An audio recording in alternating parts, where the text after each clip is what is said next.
राजस्थान में लोकसभा का चुनाव चल रहा है। यहाँ पर पहले चरण के लिए 19 अप्रैल और 26 अप्रैल को मतदान होगा और उसके बाद यहाँ पर कहा जा रहा है कि चुनाव बहुत ही पिछले जैसा ही दिख रहा है। लेकिन मेरे साथ मौजूद हैं राजस्थान सरकार में deputy CM doctor Premchand Bairwa से समझते हैं कि चुनाव जा किधर रहा है। बहुत बहुत स्वागत सर एबीपी लाइव। आप थैंक यू सर। क्या लग रहा है सर आपको? आप लगातार देख रहे हैं, हम आपको, आप फील्ड में हैं, अलग अलग सभाएँ, अलग अलग रैलियाँ कर रहे हैं। क्या वहाँ से क्या आपको दिख रहा है मैदान में? देखिए, राजस्थान में और पूरे हिंदुस्तान में ही माननीय नरेंद्र मोदी जी का जो 10 साल का कार्य रहा है और जो इतना परिवर्तन जो हिंदुस्तान में देखा गया है, जितने कामों की हमारी पीढ़ियां इंतज़ार कर रही है वो इनके कार्यकाल में हुआ है।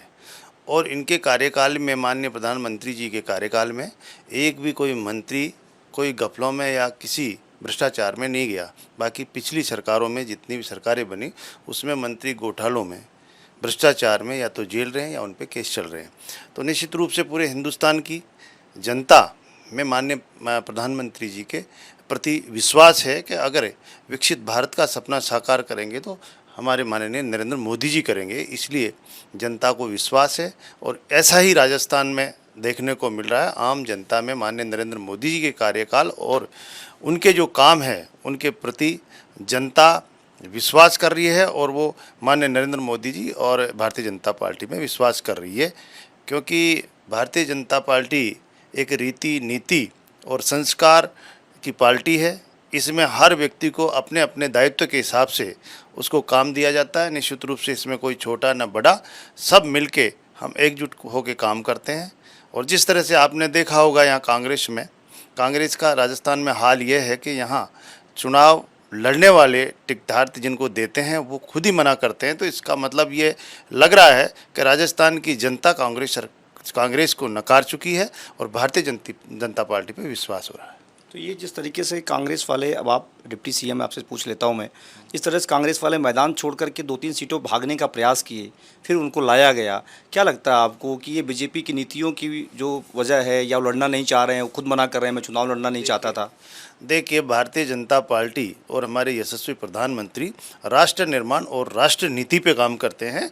और जो हमारे अभी पिछली बार सरकार यहाँ कांग्रेस की थी, इसमें महिला अत्याचार में नंबर 1, दलित अत्याचार में नंबर 1 राजस्थान को करके गए हैं। और केवल ये कुर्सी की लड़ाई इन्होंने 5 साल लड़ते रहे हैं और पेपर लीक कर के हमारे युवा भाइयों को इन्होंने बेरोजगार बनाया है। अभी भी आप देख लो ये क्यों भग रहे हैं कि जिस तरह से सोनिया गांधी जी को अपने बेटे को जिताने की चिंता है, यहाँ राजस्थान में गहलोत जी को अपने बेटे को जिताने की परवाह है।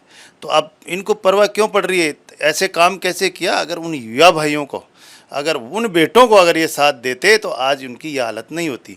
इसलिए इनके जो पिछले 5 साल के जो कार्यकाल रहा है इनका, वो इतना इस राजस्थान को पीछे धकेलने का रहा है। हर वर्ग का नुकसान किया है, हमारे किसान भाइयों का इन्होंने नुकसान किया है। इसलिए आम जनता में भारतीय जनता पार्टी पे विश्वास है और वो कांग्रेस को नकार चुकी है। इसलिए ये लोग भग रहे हैं, क्योंकि हम हारने के लिए क्यों चुनाव लड़ा, इनका मानस ये हो चुका है। अम्बेडकर जयंती है कल, क्या तैयारी है इस पे सरकार की तरफ से या आपकी तरफ से? देखो, हर जगह हमारे संविधान निर्माता बाबा साहेब भीमराव अंबेडकर जी की जन्मदिवस में शत कोटि नमन करता हूँ। और हर जगह हम अनुसूचित जाति अनुसूचित जनजाति नहीं बल्कि हर वर्ग और हर समाज इस जयंती को मनाते हैं। और हमारी भारतीय जनता पार्टी में भी हम कार्यालय पे या हर जगह हम मंडल स्तर पर अंबेडकर जयंती मनाते हैं, क्योंकि हमारे संविधान निर्माता है और उनके प्रति बहुत आस्था है। उनके उस जयंती पे मैं बहुत कोटि नमन करता हूँ। एक सवाल कर लेता हूँ, विपक्ष का लगातार आरोप रहता है कि आप लोगों ने 100 दिन की कार्य योजना बनाई, कितना मैनिफेस्टो आपने जो वादा किया कितना फॉलो हुआ है अभी तक? देखो, हमारे जो 100 दिन की कार्य योजना है उसमें हमने करीब पूरा काम कर चुके हैं। उस 100 दिन के कार्य जिस भी डिपार्टमेंट का था उनमें हम कर चुके हैं। और जो हमारे जो कार्य योजना थी वो सफलतापूर्वक सफल भी हुई है। एक सवाल करूंगा कि आपने, जब मैं पिछला इंटरव्यू आपका लिया, आपने कहा प्राथमिकता हमारे 3 है, शिक्षा, सड़क और पानी। अब उन चीज़ों को लेकर कितना आगे बढ़ पाए हैं? देखिए, जिस तरह से हमारे माननीय नरेंद्र मोदी जी ने जो पानी के लिए स्वच्छ जल मिशन योजना के तहत इस राजस्थान को पैसा दिया और पूरे बजट को इन्होंने अपने चहेतों तक लगाया, कहीं काम नहीं किया, इनकी लापरवाही है और उसमें बहुत भ्रष्टाचार इन लोगों ने किया है। और अब जैसे ही हमारी डबल इंजन की सरकार बनी है उसके बाद तुरंत गति से वो काम होने लगा है। और इस तरह से सड़क भी अभी 3 महीने के अभी पीरियड हुआ है, लेकिन उसमें भी हमारी नई सड़कें अभी सैंक्शन हुई है।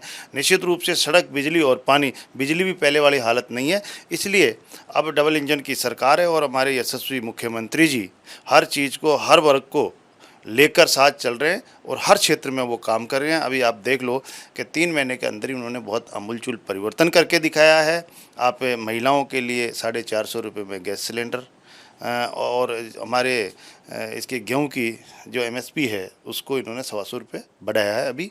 और पेट्रोल और डीजल की जो हमारे हर ज़िले में अलग फ़र्क था उसको भी समांतर करने का प्रयास किया, उसमें उन्होंने राहत देने का काम किया है। हमारे युवा भाई बेरोजगारों को, जो युवा थे जिनके पेपर लीक कर करके जिनको बेरोजगार बनाया, उनके लिए एसआईटी गठित करके और अभी 87 लोगों को उन्होंने जेल में डाला है। निश्चित रूप से हर क्षेत्र में हमारे माननीय यशस्वी मुख्यमंत्री जी काम कर रहे हैं और आगे भी इस राजस्थान के उत्थान के लिए हम सब मिलकर निश्चित रूप से हमारी राजस्थान की जनता के लिए काम करेंगे। ये क्या कहें कि इसका ट्रेलर है, फिल्म अभी बाकी है? बिल्कुल सही कह रहे हैं। हमारे यशस्वी प्रधानमंत्री जी का ये कहना है कि 10 साल में तो मैंने किया है, वो टेलर है, लेकिन मुझे राष्ट्र निर्माण, राष्ट्र हित के लिए बहुत कुछ करना बाकी है।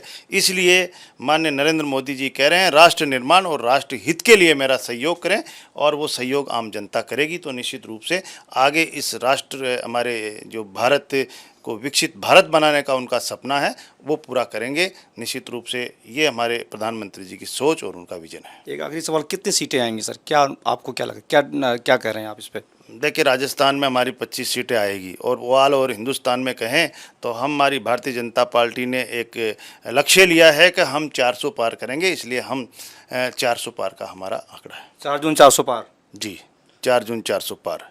तो ये थे हमारे साथ राजस्थान के उप मुख्यमंत्री डॉक्टर प्रेमचंद बैरवा। इनका कहना है कि जब 4 जून को रिजल्ट आएगा तो हम 400 पार होंगे। राजस्थान में फिर इस बार हैट्रिक लगाएगी पार्टी। तमाम इनके काम किए गए हैं, जो राज्य सरकार काम कर रही है उनसे इनको बहुत उम्मीदें हैं। प्रधानमंत्री नरेंद्र मोदी का चेहरा है, उनका काम है। तमाम बातों को लेकर के बीजेपी यहाँ पर उत्साहित है और चुनाव मैदान में डटी हुई है। एबीपी लाइव से संतोष कुमार पांडे, जयपुर।